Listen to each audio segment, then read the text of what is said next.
Bueno, amigos, buenas noches.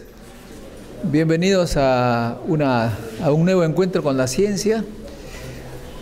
Hemos tenido la vez anterior a un ex ministro de Agricultura y esta vez tenemos un invitado muy especial porque es un sociólogo. Entonces, los sociólogos generalmente estudian la sociedad compleja de este mundo moderno. Hoy en día el problema es bien difícil de comprender lo que está sucediendo con la sociedad. Pero en el Perú hay algo interesante. Los científicos, que son un mundo aparte. Y claro, los científicos de diversa disciplina, entre ellos están los físicos, los químicos, los matemáticos, los ingenieros físicos. Pero además entre ellos hay una especialidad, es la nanotecnología, que en realidad es interdisciplinaria. ¿Qué problemas sociales, cuál es la relación que tienen estos científicos con la sociedad? Cuando uno habla de nanotecnólogos, puede también hablar de cualquier otra disciplina en el mundo de las ciencias y la ingeniería. Bueno, el ahora sociólogo Sebastián Zárate ha estudiado este tema con interés, que a mí me sorprendió cuando vino a iniciar su investigación, que se interesen en los científicos, cómo viven, cuáles son sus sueños, sus frustraciones, sus ambiciones, y sobre todo mirándolo con la óptica de la fuga de cerebros. De eso vamos a escuchar a Sebastián Zárate, quien ha sustentado su tesis después de una investigación sobre el tema. Con ustedes entonces, Sebastián Zárate, para quien pido un caluroso aplauso. Viene de la Universidad Católica del Perú.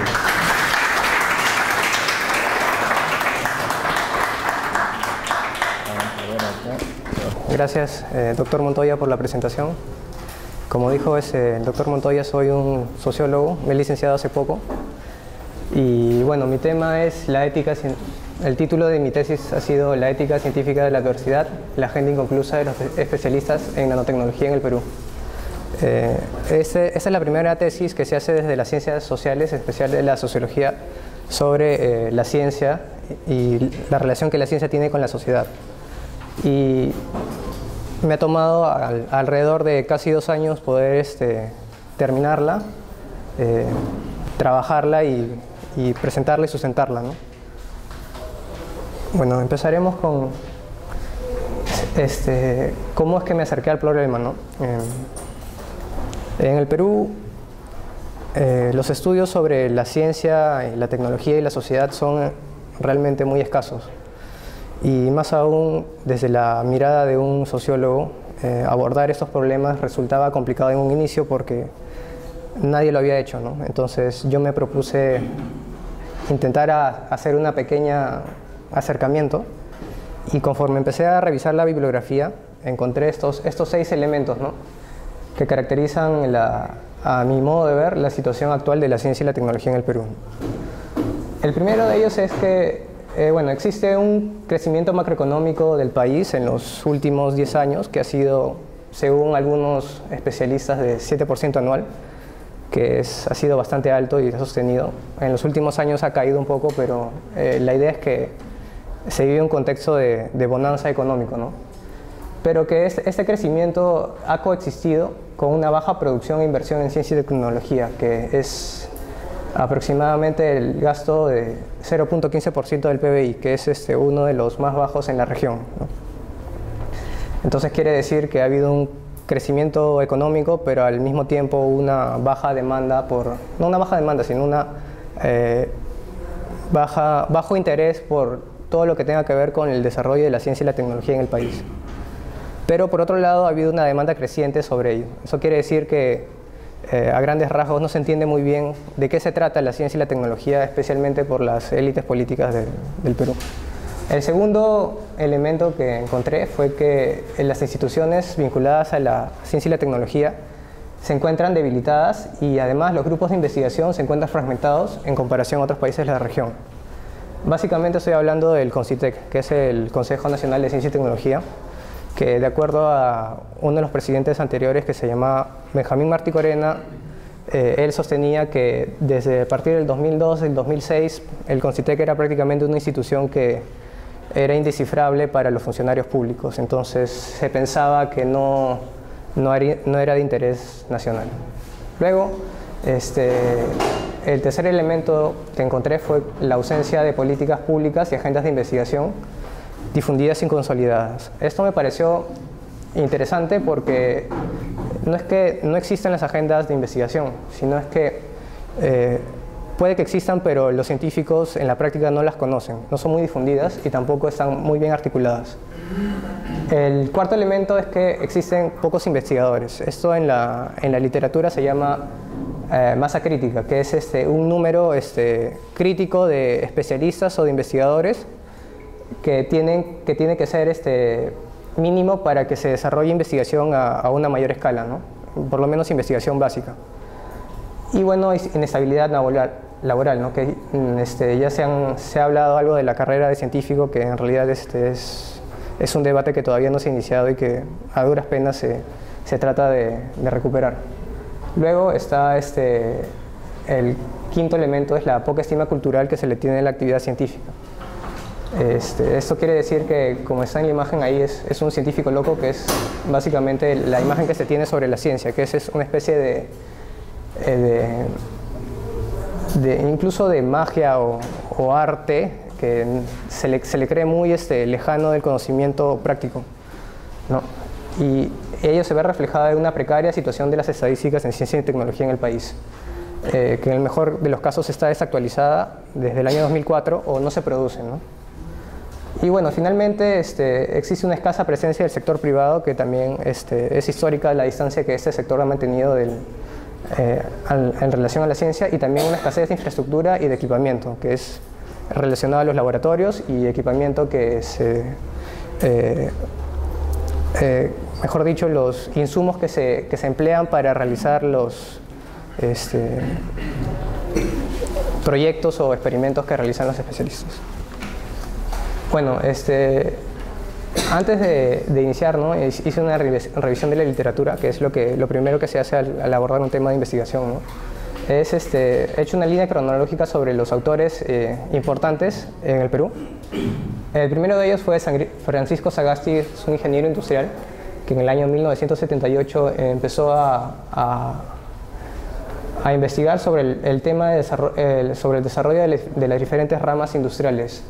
En esta época, en general en América Latina, se hablaba sobre la importancia de la industrialización en los países para lograr el desarrollo, ¿no? Entonces se pensaba que la ciencia y la tecnología iban a lograr sacar de la pobreza a muchos de los países del denominado tercer mundo, ¿no? Y por eso se empezó, no solo acá en Perú, sino en toda América Latina, a empezar a indagar en el tema de ciencia y tecnología en ese sentido, ¿no? Luego, en el año 1989, está el historiador Marcos Cueto, que es el primer científico social que aborda el tema de la ciencia, ¿no? Y plantea un concepto que, a mi entender, es fundamental para entender el rol de la ciencia en el país, que es el concepto de la ciencia de la adversidad, ¿no? Más adelante voy a explicar en qué consiste ese concepto y por qué es tan importante. Luego, en el año 2006, tenemos al físico Benjamín Martí Corena, que es, como ya les mencioné hace un momento, es el que hace una especie de reseña o estudio de la experiencia que él tuvo al mando del CONCITEC, ¿no? Y cuál era la situación del CONCITEC en ese momento, que ya hemos dicho que era una situación de precariedad muy alta, ¿no? Luego, en el año 2011, el doctor Modesto Montoya escribió un libro sobre políticas de ciencia y tecnología, ¿no? Que es una serie de estudios que él ha hecho a lo largo de estos años y que enfatiza bastante en el aspecto de las políticas, el aspecto político de todo lo que tenga que ver con el desarrollo de la ciencia y la tecnología en el país, ¿no? El tema de la carrera del científico y otros temas similares, ¿no? Y luego, en el año 2012, otra científica social, que es una politóloga, que se llama Juana Kuramoto, hace el primer informe sobre ciencia, tecnología e innovación en relación al aumento de la productividad, ¿no? Esta relación entre ciencia, tecnología y economía es una relación bastante fuerte, no solo aquí, sino en todas partes del mundo, y sobre todo en el Perú, que se ha empezado a ver o sea, se ha regresado al tema de la ciencia y tecnología en la medida en que el país ha crecido, y entonces se ha visto como una especie de oportunidad para mejorar la productividad del país, y no solo la producción en relación a las materias primas, ¿no? Como las actividades extractivas, como la minería o los hidrocarburos, ¿no? Bueno, ante todo esto, todos estos autores y datos, me hice algunas preguntas, ¿no? La primera de ellas, ¿cómo es posible que, a pesar de esta adversidad que es evidente, cómo es que se puede desarrollar conocimiento científico especializado? En este caso es nanotecnología. Y luego, ¿cuál es el rol, o cuál sería el rol de la universidad, el Estado y los especialistas frente a la debilidad institucional y la fragmentación de los grupos de investigación, ¿no? En la medida de que el CONCITEC me parecía una institución bastante grande y compleja de analizar en un trabajo de tesis, y en la medida que también fui encontrando, o fui descubriendo la importancia de los actores del conocimiento, decidí estudiar este grupo de especialistas, ¿no? En lugar de las instituciones. Mi pregunta de investigación, que ha sido modificada a lo largo de mi tesis, y que esta es una especie de versión final, es: ¿de qué modos los especialistas en nanotecnología se posicionan, se mantienen vigentes o se adaptan a las adversidades cotidianas del campo científico peruano? El concepto de campo científico proviene de un teórico de las ciencias sociales que se llama Pierre Bourdieu, que es francés, es sociólogo también, y también este concepto lo voy a explicar un poco más adelante, pero la idea es que el campo científico es una especie de espacio intelectual en donde los actores o los investigadores se posicionan. Posicionarse quiere decir adquieren un mayor o menor estatus en una especie de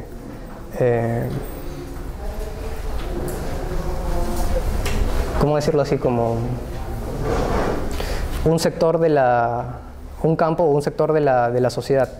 Por ejemplo, en el ámbito laboral, si uno consigue un trabajo o si uno es despedido, adquiere o deja de trabajar, puede mejorar o empeorar su estatus. Eso es más o menos a lo que me refiero con posicionarse, ¿no? Bueno, el objetivo general de esta investigación fue identificar y caracterizar los modos en que los especialistas se posicionan, se mantienen vigentes o se adaptan a las adversidades cotidianas del campo científico peruano. Mi hipótesis general es que para superar estas adversidades cotidianas, los especialistas han desarrollado ciertos mecanismos individuales y colectivos que tienen como base una ética científica particular, que se expresa a través del interés individual por generar y acceder a más conocimientos. Esto es el núcleo de mi tesis, y es lo que explicaré al final, que es el concepto que he propuesto a lo largo de, en el final de esta investigación, que se llama Ética Científica de la Adversidad. Para una mejor comprensión de este trabajo, he decidido dividir mi tesis en tres niveles analíticos. El primero de ellos es un nivel individual que se refiere al especialista y a su biografía particular, es decir, su historia de vida, ¿no? Su trayectoria.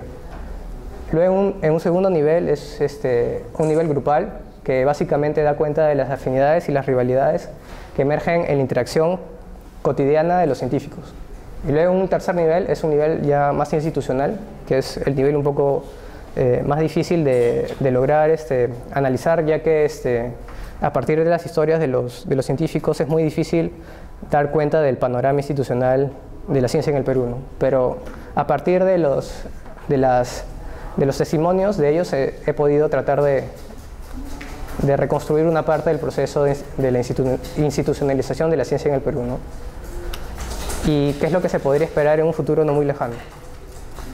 Bueno, mi marco teórico, como ya les dije, lo dividí en tres niveles analíticos. El primero de ellos es en el primer nivel he empleado el concepto de vocación científica, que es un concepto importante en mi tesis, que en lo que trata de indagar es en este ímpetu que tienen los investigadores o los científicos por cada vez individualmente acceder a más conocimientos sin esperar una especie de recompensa salarial o de estatus que tenga que ver con eso, sino que se trata más de una especie de satisfacción personal que se logra conforme se hacen más proyectos, se hace más investigación, etc., ¿no?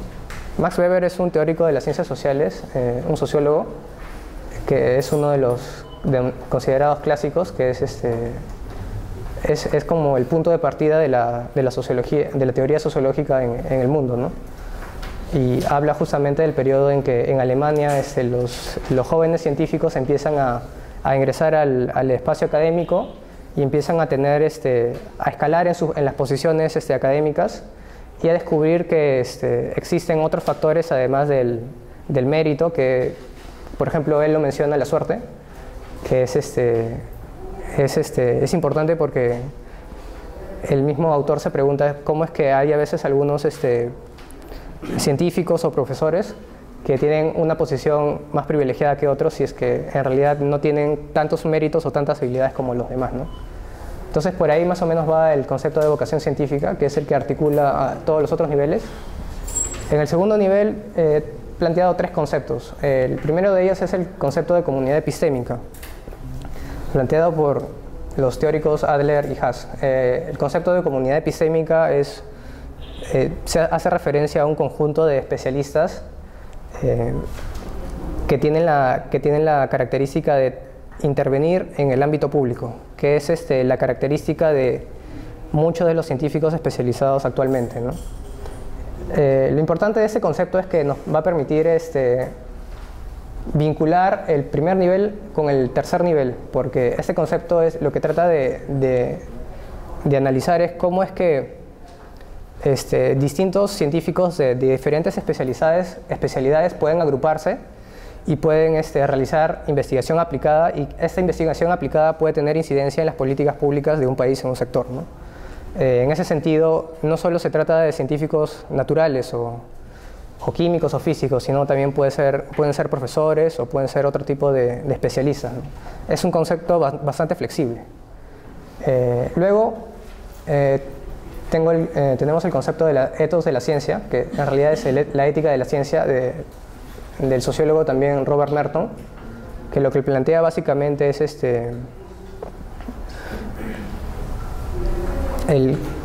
hace referencia a un código de comportamiento y de conducta en la que los científicos o los hombres de ciencia, como él menciona, internalizan normas y comportamientos que consideran moralmente válidos. Esta es la palabra importante, que son moralmente válidos y se creen buenos.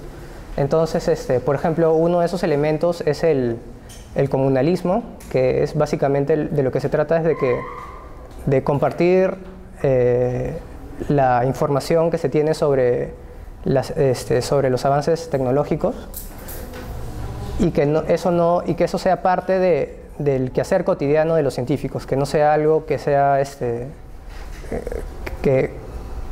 que tenga que realizarse un protocolo para compartir cosas, sino que eso debería ser parte del deber ser de los científicos, ¿no?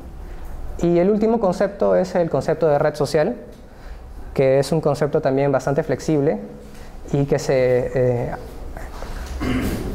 acopla bastante al de la comunidad epistémica, ya que las comunidades epistémicas pueden estar, o de hecho están constituidas por redes sociales, ¿no? Las redes sociales pueden ser desde redes de amistad, redes de acceso a información, redes, no sé, básicamente cualquier cosa, o redes de afiliación política, por ejemplo, ¿no? Y en mi caso, yo estoy tomando el concepto de red social para referirme a las redes científicas de colaboración y cooperación internacionales, que hacen que en un país distintos científicos se vinculen con otros científicos de otros países y formen una especie de redes para hacer investigación especializada, ¿no?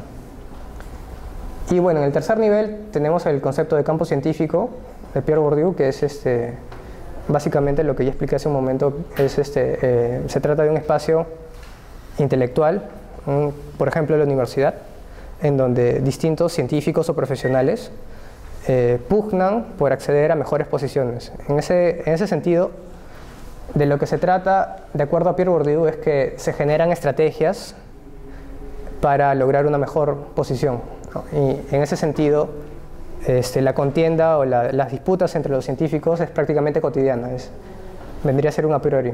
Lo que yo he podido darme cuenta en el caso particular del Perú es que este concepto en realidad no es del todo válido, ya que la actividad científica no es una actividad por la cual la competencia sea atractiva ni que sea alta, sino que más bien es una actividad en donde se compite por sobrevivir, por superar la adversidad. En ese caso he empleado el concepto de la ciencia de la adversidad del historiador Marcos Cueto, que a lo que básicamente se refiere es la ciencia desarrollada en los países como el Perú, en donde no hay infraestructura, el financiamiento es insuficiente, no hay suficientes personas para hacer investigación, y por ende de lo que se trata es básicamente de mantenerse vigentes haciendo ciencia, ¿no? Esa es la idea principal. Bueno, mis objetivos en el primer nivel era identificar y caracterizar los factores motivacionales que predisponen esta actitud favorable hacia la investigación en condiciones de adversidad. En un segundo nivel, lo que traté de hacer fue identificar y caracterizar los modos en que se generan, perduran o se disuelven las afinidades o rivalidades producto de la interacción entre especialistas o grupos de investigación, ¿no? Y el tercer nivel fue, lo que traté de hacer fue identificar y caracterizar los factores institucionales que limitan el desarrollo de la actividad científica y determinan la postura de los especialistas frente a la intervención en el ámbito público. En el primer nivel analítico, mi hipótesis fue que la ciencia, si es que se entiende como una vocación, de lo que ya hablé hace un momento, puede explicar el carácter individual o individualizado, esto es importante, de la ética científica, que es un código de conducta de los especialistas, así como el rumbo de sus trayectorias y los límites de la investigación científica en el Perú. Es importante comprender cómo se origina esta vocación científica, ya que a la larga y conforme he analizado las trayectorias de los distintos científicos, me he dado cuenta que a mayor vocación científica hay una mayor individualización del quehacer científico, y lo que en la práctica esto genera es mayor aislamiento y mayor hermetismo a nivel de los grupos de investigación de científicos en el Perú, ¿no? Bueno, en un segundo nivel analítico, mi hipótesis era que la interacción entre los especialistas suele generar rivalidades de carácter académico por el acceso a mayores recursos para desarrollar investigación, pero estas rivalidades no suelen perdurar ni suelen darse a nivel grupal, sino son más rivalidades personales, ¿no? Y en un tercer nivel es que existen impedimentos estructurales que reducen la capacidad de agencia de los especialistas. Con capacidad de agencia me refiero a la capacidad que tienen los actores para transformar la estructura, en este caso política, que tiene que ver con la ciencia y la tecnología. Y por eso se ven restringidas muchas veces sus redes de cooperación y colaboración científicas. Esto por lo general escapa a sus voluntades, ¿no? Porque es un factor estructural. Entonces, en ese sentido se generan insatisfacciones que pueden desembocar en frustraciones a largo plazo, ¿no? Yeah. Bueno, las características de este grupo, que es el grupo que he estudiado, el grupo de los especialistas en nanotecnología, es que es un grupo de no más de 30 investigadores. Esto lo hace un grupo adecuado para estudiarlo desde un estudio de caso, que es una forma de abordar una investigación desde las ciencias sociales, un estudio de caso cualitativo, ¿no? También tienen un alto grado de especialización o sofisticación en sus conocimientos. En este caso es una tecnología de punta. Y además se encuentran postergados en relación a otros grupos, como es el caso de los especialistas en biotecnología, que son otro de los grupos de científicos que también pueden ser interdisciplinarios y que tienen una mayor presupuesto, financiamiento, incluso número y visibilidad que el caso de los especialistas en nanotecnología. Y bueno, también que la relevancia de la tecnología a nivel mundial es alta, ¿no? Y por ejemplo tenemos que a nivel de Latinoamérica, Brasil es un lugar muy importante en donde se desarrolla ciencia y tecnología y también nanotecnología, ¿no? Bueno, entonces, ¿qué es la nanotecnología, no? Para entender a este grupo hay que entender un poco qué es la nanotecnología. La nanotecnología consiste en la manipulación de la materia a una escala muy reducida, esto es, a un nivel atómico y un nivel molecular. En base a este conocimiento especializado es posible diseñar nuevos materiales y dispositivos para distintos usos, como industriales, médicos o informáticos, ¿no? Pero en el Perú esto no es del todo posible porque, como ya he mencionado, es muy difícil realizar la actividad científica en el Perú. Y entonces lo que se hace básicamente es hacer investigación aplicada en temas relacionados al tratamiento del agua, la salud, la contaminación ambiental, entre otros, porque hay muchos otros temas que son importantes pero que existen pocas personas que los manejan, ¿no? A ver, ya. Para una investigación académica también se considera el método, la metodología, ¿no? Como ya mencioné hace un momento, lo que yo hice fue un estudio de caso cualitativo. Cualitativo quiere decir que lo que he tratado de hacer es básicamente indagar en las experiencias personales de los científicos, en sus testimonios. Y a partir de ello he tratado de documentar sus historias y relacionarlas con la teoría para poder así interpretar cuáles son sus motivaciones y cuáles son sus principales preocupaciones, ¿no? Para este caso, lo que he tratado de hacer es un análisis exhaustivo de las trayectorias de los especialistas a partir de sus testimonios, ¿no? He empleado la perspectiva biográfica, que básicamente lo que se trata es indagar en la biografía, la historia de vida de cada individuo, y en la medida en que existen momentos particulares, por ejemplo, como ingresar a la universidad o iniciar estudios de posgrado, en los que marcan un hito particular en la historia de cada especialista, ¿no? He empleado lo que se llama fenomenología social, que es una corriente de las ciencias sociales planteada por el sociólogo Alfred Schutz, que básicamente trata de entender un poco eso, ¿no? He realizado aproximadamente 20 entrevistas en profundidad, semiestructuradas, a estos científicos, y he utilizado una estrategia de bola de nieve, que lo que significa es, como no he podido tener acceso directamente a todos los especialistas al mismo tiempo, he ido preguntando a cada uno si es que conocen a más personas vinculadas a este tema, y así he podido construir mi universo de estudio, ¿no? Y bueno, también la forma de contactarlos fue a través de correo electrónico, y fueron de estas universidades, ¿no? de la Universidad Nacional de Ingeniería, de la Universidad Nacional Mayor de San Marcos, de la Católica, de la Universidad de Lima y la Universidad Cayetano Heredia. Bueno, mis resultados. En el primer nivel analítico encontré que el quehacer científico efectivamente se ha individualizado, ¿no? Y se sostiene básicamente por vocación. Si existen frustraciones, estas son producto de las condiciones sociales adversas que ya he mencionado, ¿no?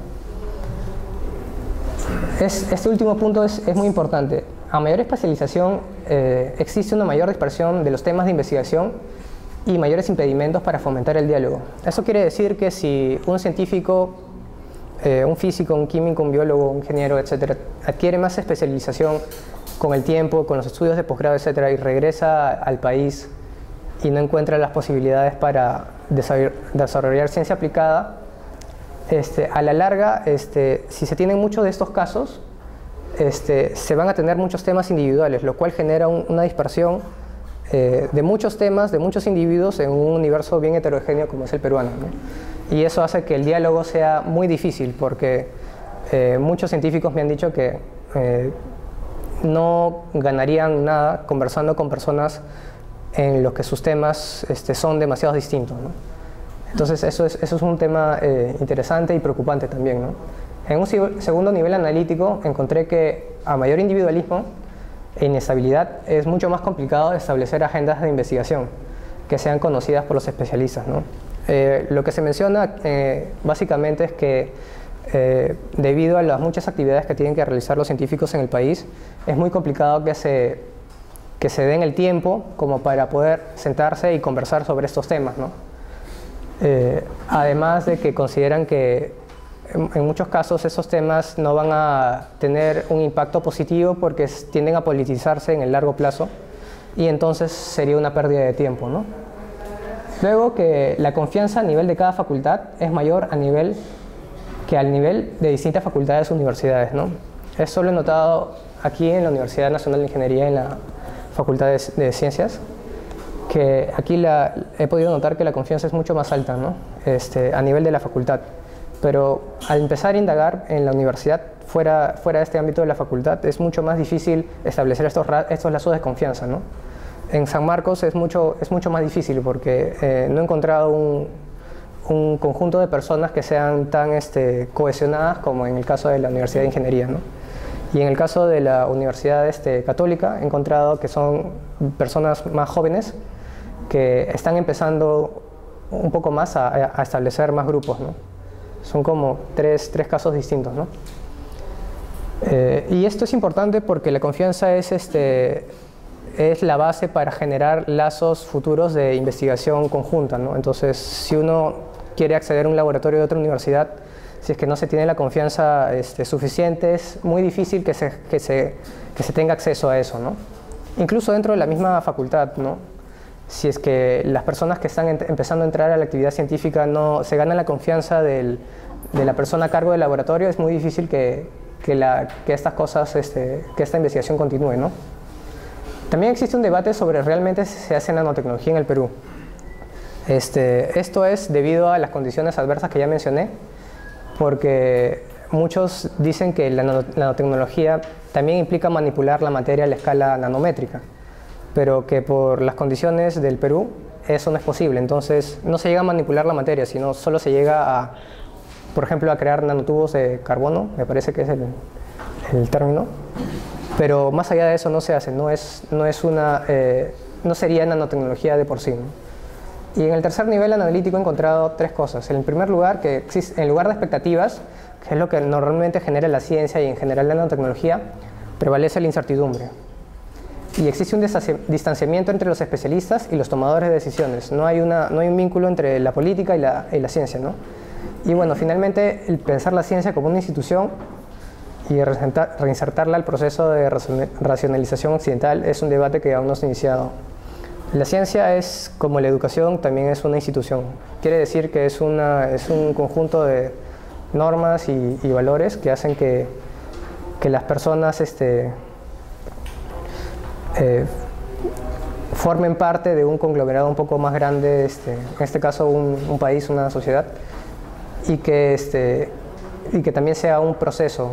Es un proceso porque siempre continúa, ¿no? Y el proceso de la racionalización es básicamente el papel que la ciencia y la tecnología han tenido en la cultura occidental, en la medida de que cada vez se han instrumentalizado más las relaciones entre los seres humanos, y esto ha generado una serie de impactos a nivel mundial, como el uso de las tecnologías de telecomunicaciones, que antes no era una necesidad, sino era algo que fue adquirido, y bueno, en el país esto no se ha iniciado, ¿no? Bueno, ese es el concepto que he planteado, que es lo hice al final de la investigación, que responde a tres niveles. El primero es, en el primer nivel analítico he podido identificar un individualismo sutil. Es sutil porque no es que los científicos a buenas a primeras no quieran cooperar con otros científicos de otras universidades o de otros países, sino que conforme uno va indagando en sus historias y en la interacción que tienen con otros científicos, se va dando cuenta de que existen ciertas tensiones entre ellos, ¿no? Y por lo cual en un segundo nivel esto genera aislamiento y hermetismo, ¿no? Y en un tercer nivel genera incertidumbre e inestabilidad, además de la ausencia de la legitimidad de la ciencia, ¿no? Los conceptos ya los he explicado, así que creo que puedo pasar. Bueno, finalmente tengo una especie de mirada hacia adelante, que es lo que podría pasar o lo que se debería pensar después de ver todo este panorama. Es que el debate, bueno, hubo un debate hace un año aproximadamente sobre la creación del Ministerio de Ciencia y Tecnología. A mi modo de ver, este debate o esta serie de conversaciones son solo el primer paso para comenzar a pensar realmente a la ciencia fuera del ámbito académico y vincularla efectivamente a los procesos de desarrollo económico, social y medioambiental del país. Considero que es necesario que se conformen agendas con objetivos claros y conocidos por los involucrados, que puedan desembocar en políticas de ciencia y tecnología. Nuevamente que sean agendas conocidas, ¿no? No basta que estén en los documentos de las universidades para que puedan ser implementadas, ¿no? El debate que viene con el desarrollo de la nanotecnología, si bien es sobre los escenarios futuros de desarrollo, como todas las ciencias especializadas, no es un debate irrelevante. No es un debate irrelevante porque nos hace ver el presente con ojos distintos, nos hace ver el presente en relación al futuro inmediato, ¿no? Y en ese sentido la nanotecnología nos permite reflexionar sobre qué es lo que tenemos, las capacidades que tenemos en el presente y cómo podemos enfrentar los problemas del futuro de una manera creativa, y en este caso tecnológica, ¿no? Y bueno, como me he referido bastante al campo científico y a la universidad, creo que la universidad en general, ya que es el espacio intelectual donde se desarrolla la ciencia, tiene que asumir un rol de soporte y de apoyo, tanto financiero como institucional. Esto se ha empezado a iniciar en algunas universidades, diferenciando el rol de los científicos que se dedican a la investigación, a los que se dedican a la docencia y a los que se dedican a la gestión de ciencia y tecnología, que han sido siempre funciones que se han superpuesto. Yo creo que en un futuro no muy lejano eso se podrá empezar a replicar en otras universidades y a empezar de esa manera a intentar cambiar las políticas de ciencia y tecnología en el país, ¿no? A través de la universidad. Muchas gracias por su atención.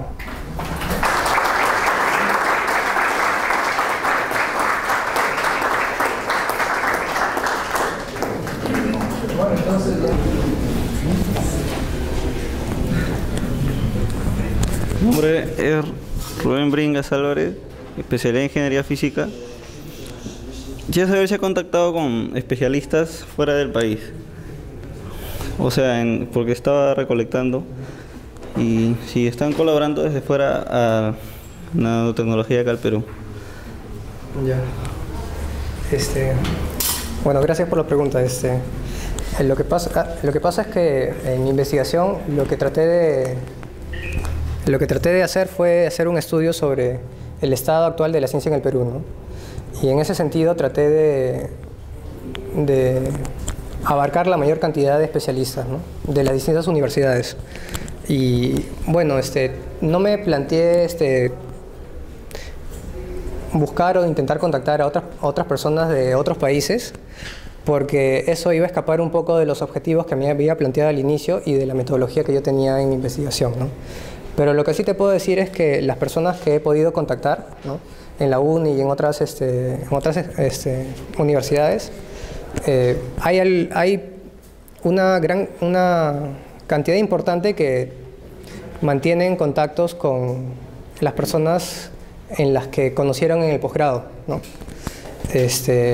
Aquí en la UNI por ejemplo, de las personas que he entrevistado, hay mucho vínculo con Suecia, por ejemplo.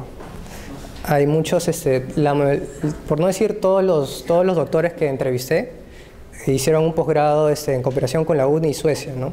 Entonces, a final de los 90, más o menos, no, a inicios de los 90 y finales de los 80, algunos de ellos tuvieron la oportunidad de hacer su posgrado en esta universidad de Suecia, que se llama el Royal Institute, me parece, of Technology, y otra universidad más. Uppsala. Sí, Uppsala, exactamente. Entonces me di cuenta que muchos de ellos habían tenido esta oportunidad y que también lo que me pareció sorprendente es que, a comparación de otras universidades, muchos de ellos regresaron. Entonces hay profesores y alumnos que han ido yendo y viniendo. Entonces se ha formado un grupo de personas que está más cohesionado. Entonces eso los puede hacer un poco más fuertes en relación a generar más lazos de confianza, por ejemplo, ¿no? Entre ellos, ¿no? Se conocen más, interactúan más entre ellos y esas cosas, ¿no? Y en otras universidades ya es un poco más disperso, ¿no? Hay gente que ha estudiado en Inglaterra, gente que ha estudiado en Estados Unidos y en otros países, en Chile también. Facultad de Ingeniería Física, no solamente, no sé si podría individualizar alguno de los que usted le ha hecho, o sea, a uno de los entrevistados acerca de su experiencia como investigador en nanotecnología. Ajá. A ver, ¿quién le ha impresionado más? Bueno, gracias por la pregunta también. Es una pregunta interesante porque me hace pensar un poco en la metodología que he llevado y en el grado de vinculación que he tenido con los especialistas, ¿no? Como dije, esta investigación me tomó aproximadamente 2 años y desde el 2013, en enero, empecé a entrevistar a los científicos, ¿no?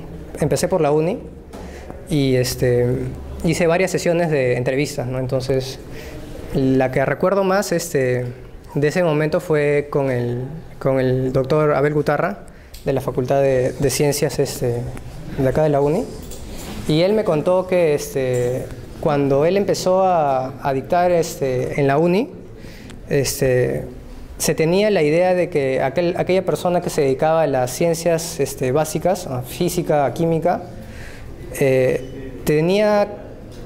su vida estaba dedicada 100% a la investigación o a la docencia, ¿no? Y yo empezaba a preguntarle, pero bueno, en ese momento usted no empezó a pensar, por ejemplo, en las opciones, no sé, salariales o de mayor estatus, ¿no? Que en general es lo que uno se plantea cuando uno ingresa a la universidad, ¿no? Si una carrera va a ser rentable, ¿no? Y él me dijo que no, que él siempre le había llamado la atención la ciencia y la tecnología, es más, tenía gratos recuerdos desde el colegio, y que incluso formó un grupo cuando él era joven, que se disolvió, pero a él siempre le había interesado eso, ¿no? Y fue la entrevista de la que yo pude empezar a darme cuenta que el tema de la vocación científica era importante al momento de hablar de ciencia y tecnología en el Perú. Buenas noches, soy de la especialidad de Ingeniería Física. Yo quería saber, en resumen, ¿cuáles cree que son las principales adversidades que encuentra el científico para desarrollarse en su campo? Y acerca de cómo usted percibe la vocación científica. Ya. Gracias por la pregunta. Bueno, las principales adversidades las mencioné un poco al inicio, ¿no? Que son primero una escasa inversión del gasto de ciencia y tecnología en relación al PBI, que es muy bajo en comparación a Latinoamérica. Eso es uno. 2 es la ausencia de políticas y agendas de investigación, ausencia de infraestructura adecuada, una masa crítica insuficiente de investigadores y también una precariedad institucional y ausencia de legitimidad de la actividad científica, ¿no? Ya más entrando en la historia, en la biografía de los individuos, lo que muchos me han dicho es que en general tienen que invertir una mayor cantidad de tiempo para realizar actividades que en otros países no hacen o que otras personas se encargan de hacer eso, ¿no? Por ejemplo, aquí en el Perú, los equipos que emplean, ellos mismos tienen que repararlos a veces, utilizan equipos que muchas veces no son los más actuales, por lo tanto la investigación se ve limitada. Para pedir insumos para hacer proyectos, el tiempo en que se demora en llegar el insumo es muy lento, por lo tanto el proyecto se ve retrasado muchas veces o se ve perjudicado. El problema también de la burocracia, hay muchos pasos que se tienen que hacer para hacer investigación, ¿no? Esto sobre todo, y esto es a nivel de todas las universidades, sean nacionales o privadas, ¿no? Porque eso también es importante, ¿no? Muchas veces se piensa que las universidades privadas y las públicas en realidad tienen problemas muy distintos, pero en realidad ante un panorama general de adversidad, lo que yo creo es que comparten muchas cosas que por esas mismas tensiones o fricciones que se generan es muy difícil de darse cuenta si es que uno se mantiene en el universo de su facultad y no interacciona con otras personas, ¿no? Y yo creo que esas son las principales cuestiones. Un momento, voy a hacer una entrega de una copia de mi tesis. Ah, mira, suena...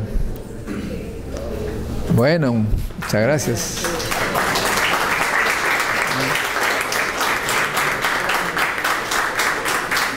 Muchas gracias.